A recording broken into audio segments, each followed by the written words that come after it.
عورتوں نے رسول اللہ صلی اللہ علیہ وسلم سے کہا کہ آپ سے فائدہ اٹھانے میں مرد ہم سے آگے بڑھ گئے ہیں، اس لیے آپ اپنی طرف سے ہمارے واعظ کے لیے بھی کوئی دن خاص فرما دیں۔ تو آپ صلی اللہ علیہ وسلم نے ان سے ایک دن کا وعدہ فرما لیا۔ اس دن عورتوں سے آپ نے ملاقات کی اور انہیں واعظ فرمایا اور مناسب احکام سنائے۔ جو کچھ آپ صلی اللہ علیہ وسلم نے ان سے فرمایا تھا اس میں یہ بات بھی تھی کہ جو کوئی عورت تم میں سے اپنے 3 لڑکے آگے بھیج دے گی تو وہ اس کے لیے دوزخ سے پناہ بن جائیں گے۔ اس پر ایک عورت نے کہا اگر 2 بچے بھیج دے؟ آپ نے فرمایا ہاں، اور 2 کا بھی یہ حکم ہے۔ صحیح بخاری حدیث نمبر 101۔ حضور اکرم صلی اللہ علیہ وآلہ وسلم نے فرمایا کہ ایسے 3 بچے جو ابھی بلوغت کو نہ پہنچے ہوں۔ صحیح بخاری حدیث نمبر 102۔ نبی کریم صلی اللہ علیہ وسلم نے فرمایا کہ جس سے حساب لیا گیا اسے عذاب کیا جائے گا۔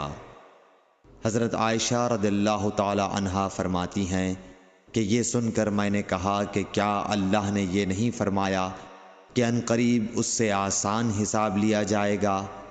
رسول اللہ صلی اللہ علیہ وسلم نے فرمایا کہ یہ صرف اللہ کے دربار میں پیشی کا ذکر ہے، لیکن جس کے حساب میں جانچ پڑتال کی گئی سمجھو وہ غارت ہو گیا۔ صحیح بخاری حدیث نمبر 103۔ رسول اللہ صلی اللہ علیہ وسلم نے اللہ کی حمد و ثنا بیان کی، پھر فرمایا کہ مکے کو اللہ نے حرام کیا ہے، آدمیوں نے حرام نہیں کیا۔ تو سن لو کہ کسی شخص کے لیے جو اللہ پر اور یوم آخرت پر ایمان رکھتا ہو جائز نہیں ہے کہ مکے میں خون ریزی کرے یا اس کا کوئی پیڑ کاٹے۔ پھر اگر کوئی اللہ کے رسول کے لڑنے کی وجہ سے اس کا جواز نکالے تو اس سے کہہ دو اللہ نے اپنے رسول کے لیے اجازت دی تھی، تمہارے لیے نہیں دی، اور مجھے بھی دن کے کچھ لمحوں کے لیے اجازت ملی تھی، آج اس کی حرمت لوٹ آئی جیسی کل تھی، اور حاضر غائب کو یہ بات پہنچا دے۔ صحیح بخاری حدیث نمبر 104۔ ایک مرتبہ ابو بکر رضی اللہ عنہ نے رسول اللہ صلی اللہ علیہ وسلم کا ذکر کیا کہ آپ صلی اللہ علیہ وسلم نے فرمایا تمہارے خون اور تمہارے مال، محمد کہتے ہیں کہ میرے خیال میں آپ نے اعراضکم کا لفظ بھی فرمایا، یعنی اور تمہاری آبروئیں تم پر حرام ہیں، جس طرح تمہارے آج کے دن کی حرمت تمہارے اس مہینے میں۔ سن لو یہ خبر حاضر غائب کو پہنچا دے۔ اور محمد راوی حدیث کہتے تھے کہ رسول اللہ صلی اللہ علیہ وسلم نے سچ فرمایا۔ پھر دوبارہ فرمایا کہ کیا میں نے اللہ کا یہ حکم تمہیں نہیں پہنچا دیا؟ صحیح بخاری حدیث نمبر 105۔ رسول اللہ صلی اللہ علیہ وسلم نے فرمایا کہ مجھ پر جھوٹ مت بولو، کیونکہ جو مجھ پر جھوٹ باندھے وہ دوزخ میں داخل ہو۔ صحیح بخاری حدیث نمبر 106۔ رسول اللہ صلی اللہ علیہ وسلم نے فرمایا کہ جو شخص مجھ پر جھوٹ باندھے گا وہ اپنا ٹھکانہ جہنم بنا لے۔ صحیح بخاری حدیث نمبر 107۔ نبی اکرم صلی اللہ علیہ وسلم نے فرمایا کہ جو شخص مجھ پر جان بوجھ کر جھوٹ باندھے تو وہ اپنا ٹھکانہ جہنم میں بنا لے۔ صحیح بخاری حدیث نمبر 108۔ رسول اللہ صلی اللہ علیہ وسلم نے فرمایا کہ جو شخص میرے نام سے وہ بات بیان کرے جو میں نے نہیں کہی تو وہ اپنا ٹھکانہ جہنم میں بنا لے۔ صحیح بخاری حدیث نمبر 109۔ رسول اللہ صلی اللہ علیہ وسلم کا فرمان ہے کہ اپنی اولاد کا میرے نام کے اوپر نام رکھو مگر میری کنیت اختیار نہ کرو، اور جس شخص نے مجھے خواب میں دیکھا تو بلا شبہ اس نے مجھے دیکھا، کیونکہ شیطان میری صورت میں نہیں آ سکتا، اور جو شخص مجھ پر جان بوجھ کر جھوٹ بولے وہ دوزخ میں اپنا ٹھکانہ تلاش کرے۔ صحیح بخاری حدیث نمبر 110۔ جحیفہ کہتے ہیں کہ میں نے حضرت علی رضی اللہ عنہ سے پوچھا کہ کیا تمہارے پاس کوئی اور بھی کتاب ہے؟ انہوں نے فرمایا کہ نہیں، مگر اللہ کی کتاب قرآن ہے، یا پھر فہم ہے جو وہ ایک مسلمان کو عطا کرتا ہے، یا پھر جو کچھ صحیفے میں ہے۔ میں نے پوچھا اس صحیفے میں کیا ہے؟ انہوں نے فرمایا دیت اور قیدیوں کی رہائی کا بیان ہے، اور یہ حکم کہ مسلمان کافر کے بدلے قتل نہ کیا جائے۔ صحیح بخاری حدیث نمبر 111۔ قبیلہ خزاعہ کے کسی شخص نے بنو لیس کے کسی آدمی کو اپنے مقتول کے بدلے میں مار دیا تھا۔ یہ فتح مکہ والے سال کی بات ہے۔ رسول اللہ صلی اللہ علیہ وسلم کو یہ خبر دی گئی۔ آپ نے اپنی اونٹنی پر سوار ہو کر خطبہ پڑھا اور فرمایا کہ اللہ نے مکے سے قتل یا ہاتھی کو روک لیا۔ امام بخاری رحمۃ اللہ علیہ فرماتے ہیں اس لفظ کو شک کے ساتھ سمجھو۔ ایسا ہی ابو نعیم وغیرہ نے القتل اور الفیل کہا ہے۔ ان کے علاوہ دوسرے لوگ الفیل کہتے ہیں۔ پھر رسول اللہ صلی اللہ علیہ وسلم نے فرمایا کہ اللہ نے ان پر اپنے رسول اور مسلمانوں کو غالب کر دیا، اور سمجھ لو کہ وہ مکہ کسی کے لیے حلال نہیں ہوا، نہ مجھ سے پہلے اور نہ آئندہ کبھی ہوگا، اور میرے لیے بھی صرف دن کے تھوڑے سے حصے کے لیے حلال کر دیا گیا تھا۔ سن لو کہ وہ اس وقت حرام ہے، نہ اس کا کوئی کانٹا توڑا جائے، نہ اس کے درخت کاٹے جائیں، اور اس کی گری پڑی چیزیں بھی وہی اٹھائے جس کا منشا یہ ہو کہ وہ اس شے کا تعارف کرا دے گا۔ تو اگر کوئی شخص مارا جائے تو اس کے عزیزوں کو اختیار ہے دو باتوں کا، یا دیت لیں یا بدلہ۔ اتنے میں ایک یمنی آدمی ابو شاہ نامی آیا اور کہنے لگا یہ مسائل میرے لیے لکھوا دیجئے۔ تب آپ نے فرمایا کہ ابو فلاں کے لیے یہ مسائل لکھ دو۔ تو ایک قریشی شخص نے کہا یا رسول اللہ، مگر اذخر، یعنی اذخر کاٹنے کی اجازت دے دیجئے، کیونکہ اسے ہم گھروں کی چھتوں پر ڈالتے ہیں، یا مٹی ملا کر اور اپنی قبروں میں بھی ڈالتے ہیں۔ یہ سن کر رسول اللہ صلی اللہ علیہ وسلم نے فرمایا کہ ہاں مگر اذخر۔ صحیح بخاری حدیث نمبر 112۔ وہب بن منبح کے بھائی کہتے ہیں کہ میں نے حضرت ابو ہریرہ رضی اللہ تعالی عنہ کو کہتے ہوئے سنا کہ رسول اللہ صلی اللہ علیہ وسلم کے صحابہ میں عبداللہ بن عمر رضی اللہ عنہ کے علاوہ مجھ سے زیادہ کوئی حدیث بیان کرنے والا نہیں تھا، مگر وہ لکھ لیا کرتے تھے اور میں لکھتا نہیں تھا۔ صحیح بخاری حدیث نمبر 113۔ جب نبی اکرم صلی اللہ علیہ وسلم کے مرض میں شدت ہو گئی تو آپ صلی اللہ علیہ وسلم نے فرمایا کہ میرے پاس سامان کتابت لاؤ تاکہ تمہارے لیے ایک تحریر لکھ دوں، تاکہ بعد میں تم گمراہ نہ ہو سکو۔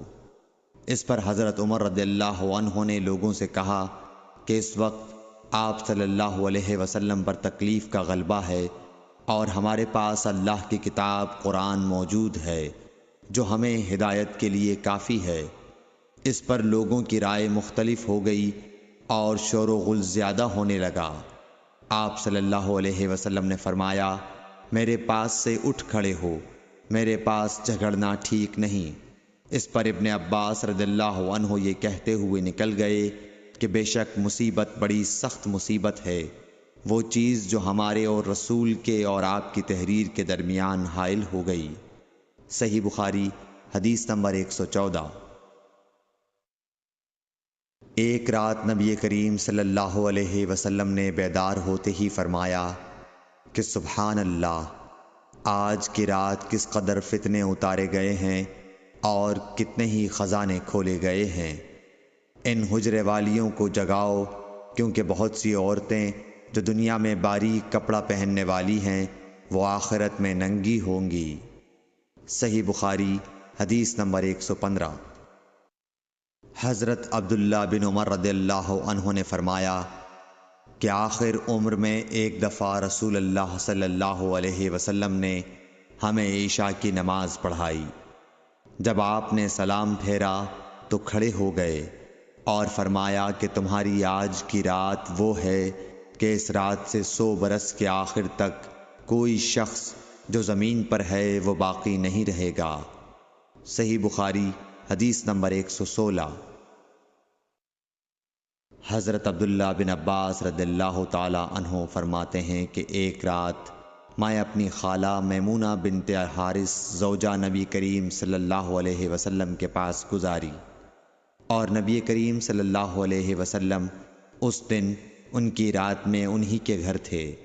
آپ صلی اللہ علیہ وسلم نے عشاء کی نماز مسجد میں پڑھی، پھر گھر تشریف لائے اور 4 رکعت نماز نفل پڑھ کر آپ سو گئے۔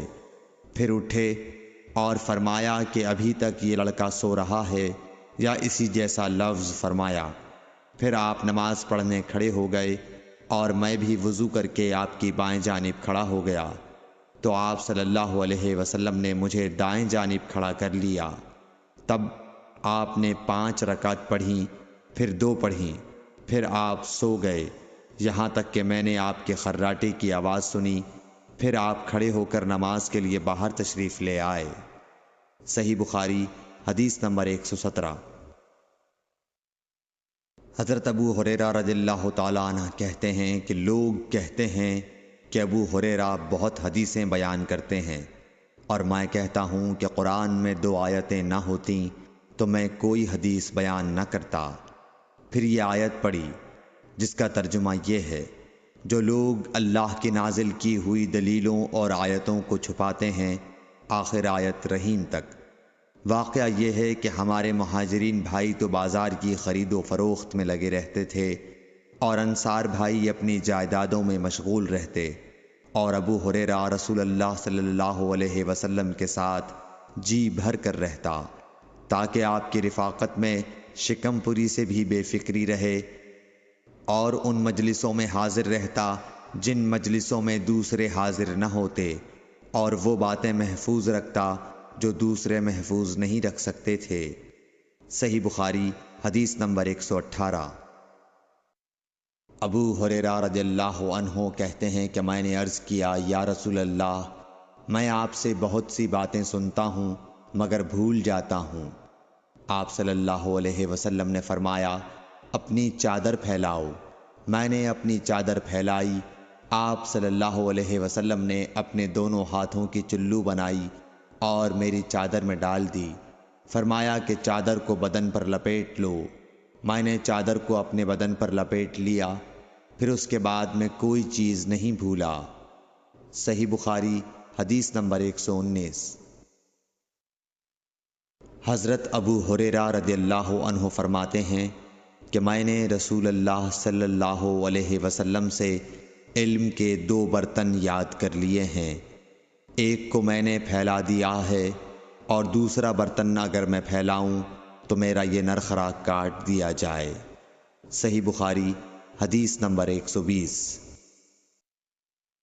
نبی اکرم صلی اللہ علیہ وسلم نے حجۃ الوداع میں فرمایا کہ لوگوں کو بالکل خاموش کر دو تاکہ وہ خوب سن لیں۔ پھر فرمایا، لوگوں میرے بعد پھر کافر مت بن جانا کہ ایک دوسرے کی گردن مارنے لگو۔ صحیح بخاری حدیث نمبر 121۔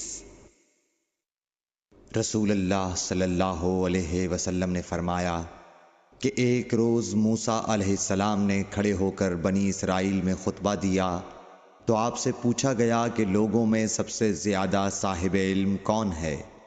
انہوں نے فرمایا کہ میں ہوں۔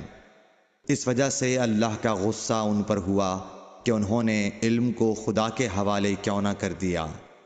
تب اللہ نے ان کی طرف وحی بھیجی کہ میرے بندوں میں سے ایک بندہ دریاؤں کے سنگم پر ہے جہاں فارس اور روم کے سمندر ملتے ہیں، وہ تجھ سے زیادہ عالم ہے۔ موسیٰ علیہ السلام نے کہا کہ اے پروردگار، میری ان سے ملاقات کیسے ہو؟ حکم ہوا کہ ایک مچھلی زنبیل میں رکھ لو، پھر جہاں تم اس مچھلی کو گم کر دو گے تو وہ بندہ تمہیں وہیں ملے گا۔ تب موسیٰ علیہ السلام چلے اور ساتھ اپنے خادم یوشع بن نون کو لے لیا، اور انہوں نے زنبیل میں مچھلی رکھ لی۔ جب ایک پتھر کے پاس پہنچے، دونوں اپنے سر اس پر رکھ کر سو گئے، اور مچھلی زنبیل سے نکل کر دریا میں اپنی راہ بناتی چلی گئی۔ اور یہ بات موسیٰ علیہ السلام اور ان کے ساتھی کے لیے بے حد تعجب کی تھی۔ پھر دونوں باقی رات اور دن میں جتنا وقت باقی تھا چلتے رہے۔ جب صبح ہوئی، موسیٰ علیہ السلام نے خادم سے کہا، ہمارا ناشتہ لاؤ، اس سفر میں ہم نے کافی تکلیف اٹھائی ہے۔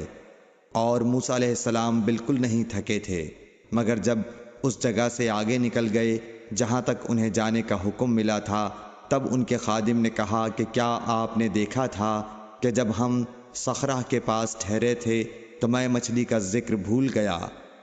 بقول بعض صخرہ کے نیچے آب حیات تھا، وہ اس مچھلی پر پڑا اور وہ زندہ ہو کر بقدرت الہی دریا میں چل دی۔ یہ سن کر موسیٰ علیہ السلام بولے کہ یہ ہی وہ جگہ ہے جس کی ہمیں تلاش تھی، تو وہ پچھلے پاؤں واپس ہو گئے۔ جب پتھر تک پہنچے تو دیکھا کہ ایک شخص کپڑا اوڑھے ہوئے موجود ہے۔ موسیٰ علیہ السلام نے انہیں سلام کیا۔ خضر نے کہا کہ تمہاری سرزمین میں سلام کہاں؟ پھر موسیٰ علیہ السلام نے کہا کہ میں موسیٰ ہوں۔ خضر بولے کہ بنی اسرائیل کے موسیٰ؟ انہوں نے جواب دیا ہاں۔ پھر کہا کہ کیا میں آپ کے ساتھ چل سکتا ہوں تاکہ آپ مجھے ہدایت کی وہ باتیں بتلاؤ جو اللہ نے خاص آپ ہی کو سکھلائی ہیں؟ خضر بولے کہ تم میرے ساتھ صبر نہیں کر سکو گے۔ اے موسیٰ، مجھے اللہ نے ایسا علم دیا ہے جسے تم نہیں جانتے، اور تم کو جو علم دیا ہے اسے میں نہیں جانتا۔ اس پر موسیٰ علیہ السلام نے کہا کہ خدا نے چاہا تو آپ مجھے صابر پاؤ گے، اور میں کسی بات میں آپ کی نافرمانی نہیں کروں گا۔ پھر دونوں دریا کے کنارے کنارے پیدل چلے۔ ان کے پاس کوئی کشتی نہ تھی کہ ایک کشتی ان کے سامنے سے گزری تو کشتی والوں سے انہوں نے کہا کہ ہمیں بٹھا لو۔ خضر کو انہوں نے پہچان لیا اور بغیر کرائے کے سوار کر لیا۔ اتنے میں ایک چڑیا آئی اور کشتی کے کنارے پر بیٹھ گئی۔ پھر سمندر میں اس نے ایک یا دو چونچیں ماری۔ اسے دیکھ کر خضر بولے کہ اے موسیٰ، میرے اور تمہارے علم نے اللہ کے علم میں سے اتنا ہی کم کیا ہوگا جتنا اس چڑیا نے سمندر کے پانی سے۔ پھر خضر نے کشتی کے تختوں میں سے ایک تختہ نکال ڈالا۔ موسیٰ علیہ السلام نے کہا کہ ان لوگوں نے تو ہمیں کرایہ لیے بغیر مفت میں سوار کیا، اور آپ نے ان کی کشتی کی لکڑی اکھاڑ ڈالی تاکہ یہ ڈوب جائیں۔ خضر بولے کہ کیا میں نے نہیں کہا تھا کہ تم میرے ساتھ صبر نہیں کر سکو گے؟ اس پر موسیٰ علیہ السلام نے جواب دیا کہ بھول پر میری گرفت نہ کرو۔ موسیٰ علیہ السلام نے بھول کر یہ پہلا اعتراض کیا تھا۔ پھر دونوں چلے۔ کشتی سے اتر کر ایک لڑکا بچوں کے ساتھ کھیل رہا تھا۔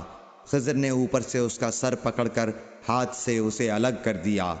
موسیٰ علیہ السلام بول پڑے، کیا آپ نے ایک بے گناہ بچے کو بغیر کسی جانی حق کے مار ڈالا؟ غضب ہو گیا۔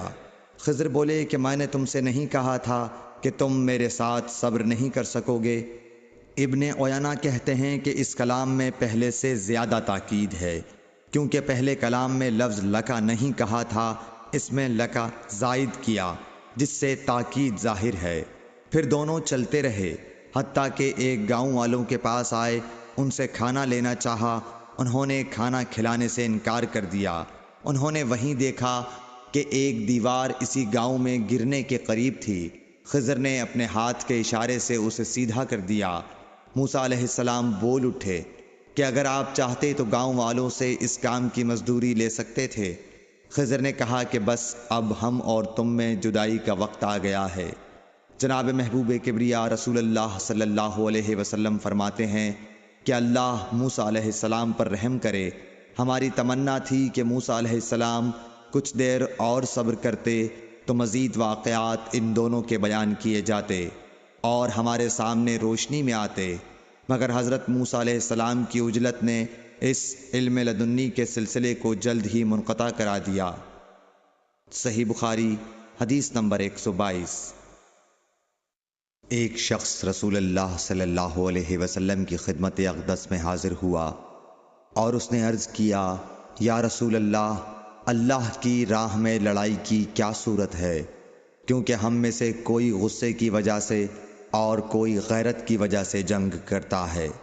تو آپ صلی اللہ علیہ وسلم نے اس کی طرف سر اٹھایا، اور سر اس لیے اٹھایا کہ پوچھنے والا کھڑا ہوا تھا۔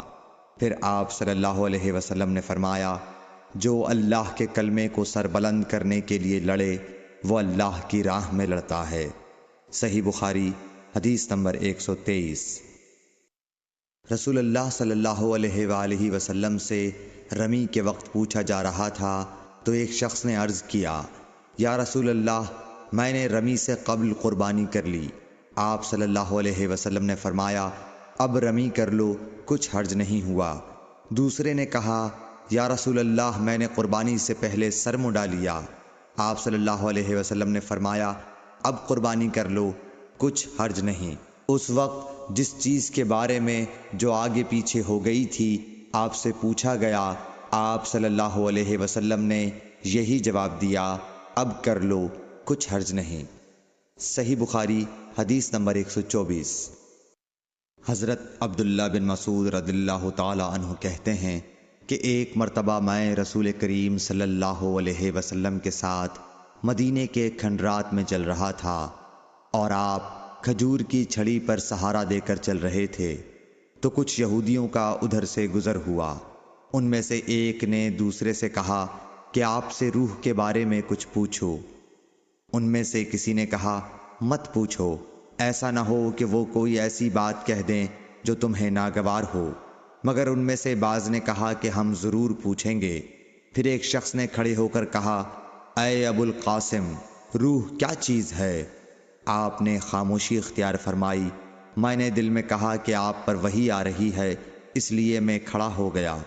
جب آپ صلی اللہ علیہ وسلم سے وہ کیفیت دور ہو گئی تو آپ صلی اللہ علیہ وسلم نے قرآن کی یہ آیت جو اس وقت نازل ہوئی تھی تلاوت فرمائی، اے نبی، تم سے یہ لوگ روح کے بارے میں پوچھ رہے ہیں، کہہ دو کہ روح میرے رب کے حکم سے ہے، اور تمہیں علم کا بہت تھوڑا حصہ دیا گیا ہے، اس لیے تم روح کی حقیقت نہیں سمجھ سکتے۔ صحیح بخاری حدیث نمبر 125۔ رسول اللہ صلی اللہ علیہ وآلہ وسلم نے ارشاد فرمایا کہ اے عائشہ، اگر تیری قوم دور جاہلیت کے ساتھ قریب نہ ہوتی بلکہ پرانی ہو گئی ہوتی، ابن زبیر نے کہا یعنی زمانہ کفر کے ساتھ قریب نہ ہوتی، تو میں کعبے کو توڑ دیتا اور اس کے لیے 2 دروازے بنا دیتا، ایک دروازے سے لوگ داخل ہوتے اور دوسرے دروازے سے باہر نکلتے۔ صحیح بخاری حدیث نمبر 126۔ حضرت علی رضی اللہ عنہ کا ارشاد ہے کہ لوگوں سے وہ باتیں کرو جنہیں وہ پہچانتے ہوں۔ کیا تمہیں یہ پسند ہے کہ لوگ اللہ اور اس کے رسول کو جھٹلا دیں؟ صحیح بخاری حدیث نمبر 127۔ ایک مرتبہ حضرت معاذ بن جبل رسول اللہ صلی اللہ علیہ وسلم کے پیچھے سواری پر سوار تھے۔ آپ نے فرمایا، اے معاذ، میں نے عرض کیا، حاضر ہوں یا رسول اللہ۔ آپ صلی اللہ علیہ وسلم نے دوبارہ فرمایا، اے معاذ، میں نے عرض کیا، حاضر ہوں اے اللہ کے رسول۔ آپ صلی اللہ علیہ وسلم نے 3 فرمایا، اے معاذ، میں نے عرض کیا، حاضر ہوں اے اللہ کے رسول۔ 3 بار ایسا ہوا۔ اس کے بعد آپ صلی اللہ علیہ وسلم نے فرمایا کہ جو شخص سچے دل سے اس بات کی گواہی دے کہ اللہ کے سوا کوئی معبود نہیں ہے اور محمد صلی اللہ علیہ وسلم اللہ کے سچے رسول ہیں، اللہ تعالی اس کو دوزخ کی آگ پر حرام کر دیتا ہے۔ میں نے کہا، یا رسول اللہ، کیا اس بات سے لوگوں کو باخبر نہ کر دوں تاکہ وہ خوش ہو جائیں؟ آپ صلی اللہ علیہ وسلم نے فرمایا، اگر تم یہ خبر سناؤ گے تو لوگ اس پر بھروسہ کر بیٹھیں گے اور عمل چھوڑ دیں گے۔ صحیح بخاری حدیث نمبر 128۔ رسول کریم صلی اللہ علیہ وسلم نے ایک روز معاذ رضی اللہ عنہ سے فرمایا کہ جو شخص اللہ سے اس کیفیت کے ساتھ ملاقات کرے کہ اس نے اللہ کے ساتھ کسی کو شریک نہ کیا ہو وہ یقیناً جنت میں داخل ہوگا۔ معاذ بولے، یا رسول اللہ، کیا میں اس بات کی لوگوں کو بشارت نہ سنا دوں؟ آپ صلی اللہ علیہ وسلم نے فرمایا، نہیں، مجھے خوف ہے کہ لوگ اس پر بھروسہ کر بیٹھیں گے۔ صحیح بخاری حدیث نمبر 129۔ ام سلیم نامی ایک عورت رسول کریم صلی اللہ علیہ وسلم کی خدمت اقدس میں حاضر ہوئیں اور عرض کیا کہ یا رسول اللہ، اللہ تعالی حق بات بیان کرنے سے نہیں شرماتا، اس لیے میں پوچھتی ہوں کہ کیا احتلام سے عورت پر بھی غسل ضروری ہے؟ آپ صلی اللہ علیہ وسلم نے فرمایا کہ ہاں، جب عورت پانی دیکھ لے، یعنی کپڑے وغیرہ پر منی کا اثر معلوم ہو۔ تو یہ سن کر حضرت ام سلمہ رضی اللہ عنہا نے شرم کی وجہ سے اپنا چہرہ چھپا لیا اور کہا، یا رسول اللہ، کیا عورت کو بھی احتلام ہوتا ہے؟ آپ نے فرمایا، ہاں، تیرے ہاتھ خاک آلود ہوں، پھر کیوں اس کا بچہ اس کی صورت کے مشابہ ہوتا ہے، یعنی یہی اس کے احتلام کا ثبوت ہے۔ صحیح بخاری حدیث نمبر 130۔ رسول اللہ صلی اللہ علیہ وسلم نے ایک مرتبہ فرمایا کہ درختوں میں سے ایک درخت ایسا ہے جس کے پتے کبھی نہیں جھڑتے، اور اس کی مثال مسلمان جیسی ہے، مجھے بتلاؤ وہ کیا درخت ہے؟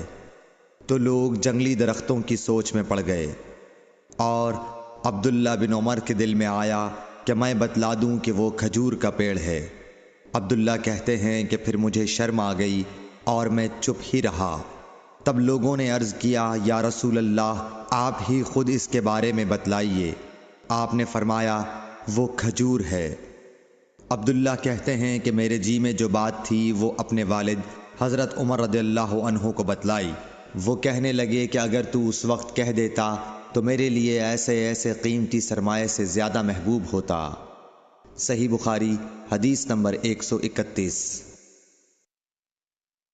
حضرت علی رضی اللہ تعالی عنہ سے روایت ہے کہ میں ایسا شخص تھا جسے جریان مزی کی شکایت تھی، تو میں نے اپنے شاگرد مقداد کو حکم دیا کہ وہ رسول اللہ صلی اللہ علیہ وسلم سے دریافت کریں، تو انہوں نے آپ صلی اللہ علیہ وسلم سے اس بارے میں پوچھا۔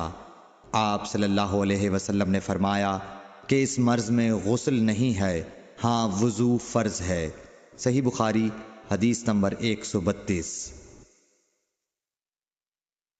ایک آدمی نے مسجد میں کھڑے ہو کر عرض کیا، یا رسول اللہ، آپ ہمیں کس جگہ سے احرام باندھنے کا حکم دیتے ہیں؟ تو رسول اللہ صلی اللہ علیہ وسلم نے فرمایا، مدینے والے ذوالحلیفہ سے احرام باندھیں، اور اہل شام جحفہ سے، اور نجد والے قرن منازل سے۔ ابن عمر نے فرمایا کہ لوگوں کا خیال ہے کہ رسول اللہ صلی اللہ علیہ وسلم نے فرمایا کہ یمن والے یلملم سے احرام باندھیں، اور ابن عمر کہا کرتے تھے کہ مجھے یہ آخری جملہ رسول اللہ صلی اللہ علیہ وسلم سے یاد نہیں۔ صحیح بخاری حدیث نمبر 133۔ ایک شخص نے آپ صلی اللہ علیہ وسلم سے پوچھا کہ احرام باندھنے والے کو کیا پہننا چاہیے؟ آپ صلی اللہ علیہ وسلم نے فرمایا کہ نہ قمیص پہنے، نہ صافہ باندھے، اور نہ پاجامہ، اور نہ کوئی سرپوش اوڑھے، اور نہ کوئی زعفران اور ورس سے رنگا ہوا کپڑا پہنے، اور اگر جوتے نہ ملیں تو موزے پہن لے، اور انہیں اس طرح کاٹ دے کہ ٹخنوں سے نیچے ہو جائیں۔ صحیح بخاری حدیث نمبر 134۔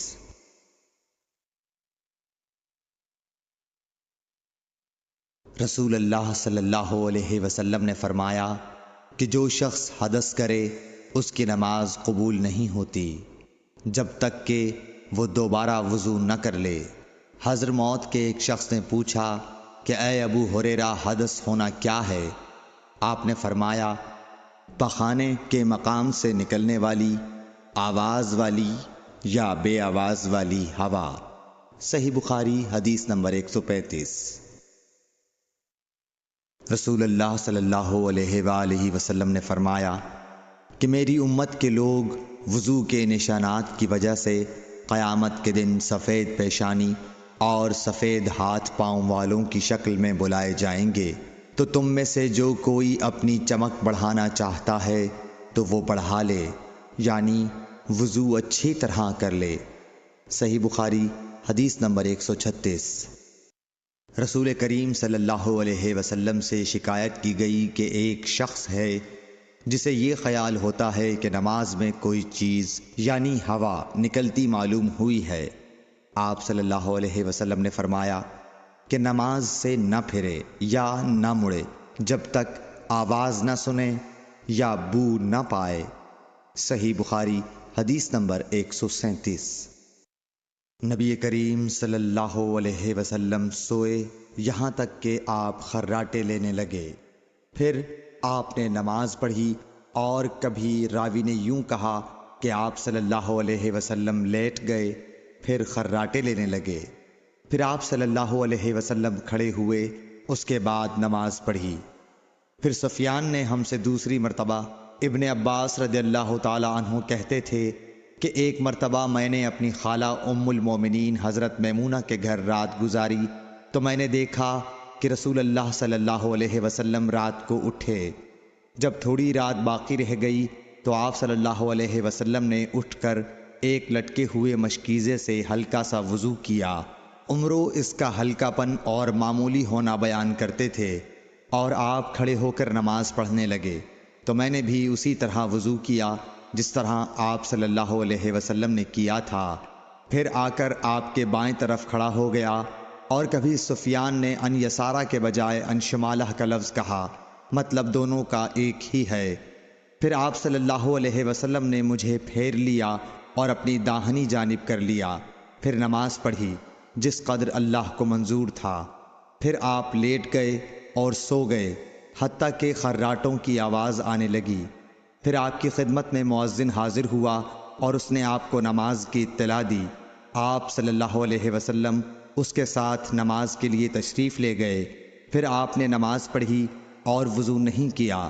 سفیان کہتے ہیں کہ ہم نے عمروں سے کہا، کچھ لوگ کہتے ہیں کہ رسول اللہ صلی اللہ علیہ وسلم کی آنکھیں سوتی تھیں، دل نہیں سوتا تھا۔ عمروں نے کہا، میں نے عبید بن عمیر سے سنا، وہ کہتے تھے کہ انبیاء علیہ السلام کے خواب بھی وہی ہوتے ہیں۔ پھر قرآن کی یہ آیت پڑھی، میں خواب میں دیکھتا ہوں کہ میں تجھے ذبح کر رہا ہوں۔ صحیح بخاری حدیث نمبر 138۔ رسول اللہ صلی اللہ علیہ وسلم میدان عرفات سے واپس ہوئے۔ جب گھاٹی میں پہنچے تو آپ اتر گئے۔ آپ نے پہلے پیشاب کیا، پھر وضو کیا اور خوب اچھی طرح نہیں کیا۔ تب میں نے کہا، یا رسول اللہ، نماز کا وقت آ گیا۔ آپ صلی اللہ علیہ وسلم نے فرمایا، نماز آگے ہے، یعنی مزدلفہ چل کر پڑھیں گے۔ جب مزدلفہ میں پہنچے تو آپ نے خوب اچھی طرح وضو کیا، پھر جماعت کھڑی کی گئی۔ آپ صلی اللہ علیہ وسلم نے مغرب کی نماز پڑھی، پھر ہر شخص نے اپنے اونٹ کو اپنی جگہ بٹھایا، پھر عشاء کی جماعت کھڑی کی گئی اور آپ نے نماز پڑھی، اور ان دونوں نمازوں کے درمیان کوئی نماز نہیں پڑھی۔ صحیح بخاری حدیث نمبر 139۔ ابن عباس رضی اللہ تعالی عنہ نے وضو کیا تو اپنا چہرہ دھویا، اس طرح کہ پہلے پانی کے ایک چلو سے کلی کی اور ناک میں پانی دیا، پھر پانی کا ایک اور چلو لیا، پھر اس کو اس طرح کیا، یعنی دوسرے ہاتھ کو ملایا، پھر اس سے اپنا چہرہ دھویا، پھر پانی کا دوسرا چلو لیا اور اس سے اپنا داہنا ہاتھ دھویا، پھر پانی کا ایک اور چلو لے کر اس سے اپنا بایاں ہاتھ دھویا، اس کے بعد اپنے سر کا مسح کیا، پھر پانی کا چلو لے کر داہنے پاؤں پر ڈالا اور اسے دھویا، پھر دوسرے چلو سے اپنا پاؤں دھویا، یعنی بایاں پاؤں۔ اس کے بعد کہا کہ میں نے رسول اللہ صلی اللہ علیہ وسلم کو اسی طرح وضو کرتے ہوئے دیکھا ہے۔ صحیح بخاری حدیث نمبر 140۔ نبی اکرم صلی اللہ علیہ وآلہ وسلم نے فرمایا، جب تم میں سے کوئی اپنی بیوی سے جمع کرے تو کہے، اللہ کے نام کے ساتھ شروع کرتا ہوں۔ اے اللہ، ہمیں شیطان سے بچا اور شیطان کو اس چیز سے دور رکھ جو تو اس جمع کے نتیجے میں ہمیں عطا فرمائے۔ یہ دعا پڑھنے کے بعد جمع کرنے سے میاں بیوی کو جو اولاد ملے گی اسے شیطان نقصان نہیں پہنچا سکتا۔ صحیح بخاری حدیث نمبر 141۔ رسول کریم صلی اللہ علیہ وسلم جب قضاء حاجت کے لیے بیت الخلاء میں داخل ہوتے تو یہ دعا پڑھتے: اے اللہ، میں ناپاک جنوں اور ناپاک جنیوں سے تیری پناہ مانگتا ہوں۔ صحیح بخاری حدیث نمبر 142۔ ابن عباس رضی اللہ عنہ سے روایت کرتے ہیں، ابن عباس رضی اللہ تعالی عنہ سے روایت ہے کہ نبی کریم صلی اللہ علیہ وسلم پخانے میں تشریف لے گئے۔ میں نے پخانے کے قریب آپ کے لیے وضو کا پانی رکھ دیا۔ باہر نکل کر آپ نے پوچھا یہ کس نے رکھا؟ جب آپ کو بتلایا گیا تو آپ نے میرے لیے دعا کی اور فرمایا: اے اللہ، اس کو دین کی سمجھ عطا فرمائیو۔ صحیح بخاری حدیث نمبر 143۔ رسول اللہ صلی اللہ علیہ وسلم نے فرمایا کہ جب تم میں سے کوئی پخانے میں جائے تو قبلے کی طرف منہ کرے نہ اس کی طرف پشت کرے، بلکہ مشرق کی طرف منہ کر لو یا مغرب کی طرف۔ صحیح بخاری حدیث نمبر 144۔ لوگ کہتے تھے کہ جب قضاء حاجت کے لیے بیٹھو تو نہ قبلے کی طرف منہ کرو نہ بیت المقدس کی طرف۔ یہ سن کر عبداللہ بن عمر رضی اللہ تعالی عنہ نے فرمایا کہ ایک دن میں اپنے گھر کی چھت پر چڑھا تو میں نے حضرت صلی اللہ علیہ وسلم کو دیکھا کہ آپ بیت المقدس کی طرف منہ کر کے 2 اینٹوں پر قضاء حاجت کے لیے بیٹھے ہیں۔ پھر عبداللہ بن عمر رضی اللہ عنہ نے واسع سے کہا کہ شاید تم ان لوگوں میں سے ہو جو اپنے چوتڑوں کے بل نماز پڑھتے ہیں۔ تب میں نے کہا اللہ کی قسم میں نہیں جانتا کہ آپ کا مطلب کیا ہے۔ امام مالک رحمۃ اللہ نے کہا کہ عبداللہ بن عمر رضی اللہ تعالی عنہ نے اس سے وہ شخص مراد لیا جو نماز میں زمین سے اونچا نہ رہے، سجدے میں زمین سے چمٹ جائے۔ صحیح بخاری حدیث نمبر 145۔ رسول اللہ صلی اللہ علیہ وسلم کی بیویاں رات میں مناصے کی طرف قضاء حاجت کے لیے جاتیں، اور مناصے ایک کھلا میدان ہے، تو حضرت عمر رسول اللہ صلی اللہ علیہ وسلم سے کہا کرتے تھے کہ اپنی بیویوں کو پردہ کرائیے، مگر رسول اللہ صلی اللہ علیہ وسلم نے اس پر عمل نہیں کیا۔ ایک روز رات کو عشاء کے وقت حضرت سودا بنت زمعہ رسول اللہ صلی اللہ علیہ وسلم کی اہلیہ جو دراز قد عورت تھیں باہر گئیں۔ حضرت عمر رضی اللہ عنہ نے انہیں آواز دی اور کہا ہم نے تمہیں پہچان لیا، اور ان کی خواہش یہ تھی کہ پردے کا حکم نازل ہو جائے، چنانچہ اس کے بعد اللہ نے پردے کا حکم نازل فرما دیا۔ صحیح بخاری حدیث نمبر 146۔ آپ صلی اللہ علیہ وسلم نے اپنی بیویوں سے فرمایا کہ تمہیں قضاء حاجت کے لیے باہر نکلنے کی اجازت ہے۔ صحیح بخاری حدیث نمبر 147۔ عبداللہ بن عمر رضی اللہ تعالی عنہ فرماتے ہیں کہ ایک دن میں اپنی بہن اور رسول اللہ صلی اللہ علیہ وسلم کی اہلیہ محترمہ حفصہ کے مکان کی چھت پر اپنی کسی ضرورت سے چڑھا تو مجھے رسول اللہ صلی اللہ علیہ وسلم قضاء حاجت کرتے وقت قبلے کی طرف پشت اور شام کی طرف منہ کیے ہوئے نظر آئے۔ صحیح بخاری حدیث نمبر 148۔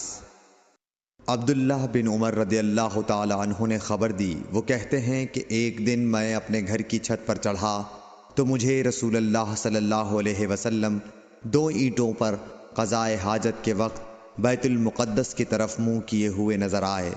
صحیح بخاری حدیث نمبر 149۔ انس بن مالک رضی اللہ تعالی عنہ کہتے تھے کہ جب رسول اللہ صلی اللہ علیہ وسلم رفع حاجت کے لیے نکلتے تو میں اور ایک لڑکا اپنے ساتھ پانی کا برتن لے آتے تھے، مطلب یہ کہ اس پانی سے رسول اللہ صلی اللہ علیہ وسلم طہارت کیا کرتے تھے۔ صحیح بخاری حدیث نمبر 150۔